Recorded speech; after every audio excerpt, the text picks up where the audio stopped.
எல்லார் வீட்லேயும் பார்த்தீங்கன்னா அஞ்சார் பெட்டியில் வெந்தயம் இருக்கும். அந்த வெந்தயத்தோட பெனிஃபிட்ஸ் நமக்கு கொஞ்சம் தான் தெரியும். நம்ம பாட்டிலாம் சொல்லுவாங்க, வெந்தயத்தை சாப்பிட்டா ஹேர் வளரும், பிளாக்கிஷாக இருக்கும், பார்த்தீங்கன்னா சாஃப்டாக இருக்கும். உண்மைதான். அதேமாரி வெந்தயத்தை நம்ம பவுட்ரு பண்ணி ஃபேஸில் அப்ளை பண்ணோம்னா பருக்கள்லாம் மறைஞ்சிரும். ட்ரை பண்ணி பாருங்கள். வெந்தயத்தை இது மாதிரி நைட்டில் ஊற வச்சுட்டு வெறும் வயிற்றில் காலைல எடுத்துக்கிட்டால் ரொம்ப நல்லது.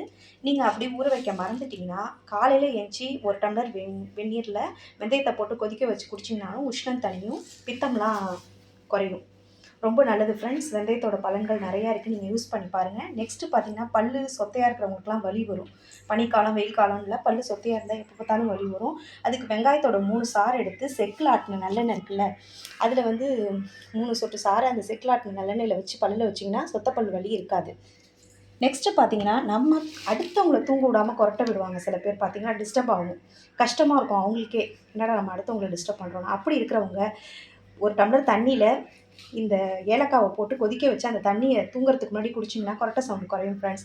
இந்த வீடியோ பிடிச்சிருந்தா மறக்காமல் நம்ம சேனலை லைக் பண்ணி சப்ஸ்கிரைப் பண்ணுங்கள், ஃபாலோ பண்ணுங்கள். தேங்க்ஸ் ஃபார் வாட்சிங்.